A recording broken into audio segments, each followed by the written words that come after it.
Hello po, magandang araw sa makakanood ng video ko today. So, mag-share po ako about sa naging experience ko po ng radiation last year. Nag-undergo po ako ng 5 sessions ng brain tumor radiation. Kasi po nagkaroon po ako ng maliit na tumor, isa lang po sa brain. So, ang advice ng doktor, dahil medyo hindi siya pwedeng operahan. Kasi nga, yung lugar kung saan nandoon yung maliit na tumor, medyo high risk. Maraming mga magiging risk kung sakaling ooperahan siya. So, ang recommended nila, radiation. So, ayun nga po, yung side effects, kasi nga may nag-message po sa atin. Unang side effects na naramdaman ko talaga after 5 sessions ng brain tumor radiation, fatigue po. Hindi ko po alam kung sa ibang part ng katawan, like sa breast or sa kung ano man pong parte ng katawan kayo na radiation, kung same lang. Pero sa brain, naramdaman ko po yung fatigue. Yun po yung pinakauna. Yung fatigue po na kahit ipahinga nyo po, kahit itulog nyo, pagkagising nyo, pagod pa rin po kayo.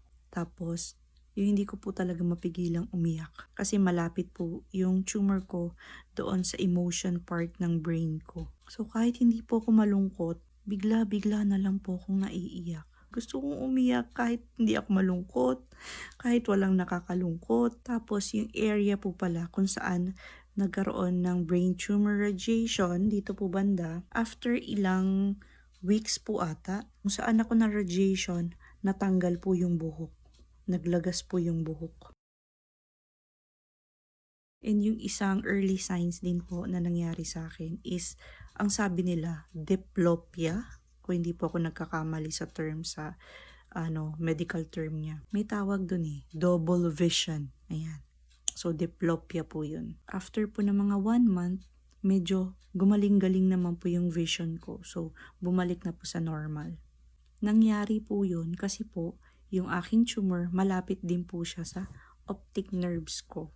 Yun po yung mga early signs, no? Fatigue, double vision, yung nalagas na buhok doon sa area kung saan na radiation. And yung pinaka isang dahilan kung bakit po ako nagkaroon ng brain surgery.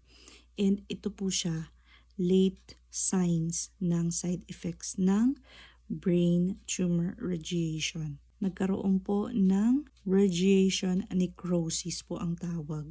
Sa scans, akala po nila nag-progress yung aking tumor. Kasi sa scans, lumaki po yung tumor. Pero, nung nakuha na po yung tumor sa ulo ko after ng surgery, dinala po sa pathology. Wala pong signs ng cancer cells. Patay na po yung tumor. Ang naging dahilan po ng paglaki ng tumor ko is radiation necrosis. Yung mga malapit na tissue po around ng tumor ko natamaan kasali sa radiation and namatay din po. So, mga dead tissues na po sila kasama yung tumor. Tapos, kinailangang i-surgery kasi nagiging sagabal na po siya sa brain ko. Nagkukos na po siya ng inflammation sa brain ko. And hindi po inantay ng doctor ko na mag-worsen pa yung situation. Kasi napipress na po yung surrounding brain ko. Sumasakit na po yung ulo ko palagi. Dahil nga po doon sa tumor na akala nila lumaki. Pero radiation necrosis po yun. Late side effects po ng radiation sa brain. Pag nag-inflammation po kasi, sobra-sobrang inflammation, high risk po ko sa ibang side effects ng inflammation. Like, pwede po ako magkaroon ng stroke, may mga ugat na pwedeng maipit, and maging neurological problem sa akin. Kaya, ang suggestion po nila sa akin is surgery. So, yun po yung experience ko about sa radiation. And yung radiation ko po ulit is sa brain. Hindi ko po alam sa ibang part ng katawan kung may fatigue din ba, kung may emotional side effect din ba. Pero nakita ko po, nabasa ko before, nag-research ako bago ako ng radiation. Kung sa katawan daw po, baka merong magkaroon ng possibility ng irritation sa skin. Sa akin po, hindi naman po yun nangyari. Ang nangyari lang po is natanggal yung mga buhok sa part kung saan po ako na-radiation. And yung late side effect sa akin is yung necrosis. Sa ibang part ng katawan, hindi ko po alam kung magkaka-necrosis din. Pero sa brain po, yun po yung nangyari sa akin. Pero good news pa rin kasi based sa pathology, wala pong cancer progression kasi yung nakuha pong tumor, dead tumor na po siya. And yung paglaki niya is dahil lang po sa radiation necrosis. So yun lang po yung masishare ko today. Fighting lang po tayo sa mga sakit natin. Kapag hirap na po tayo, magdasal po tayo. Naiyak ako kasi kapag daanan ko po yung mga sakit hindi po madali yung laban.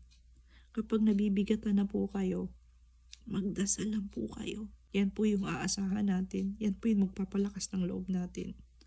Magdasal lang po tayo. Cancer sucks talaga. Yun lang po. Magandang araw. And maraming salamat sa panonood.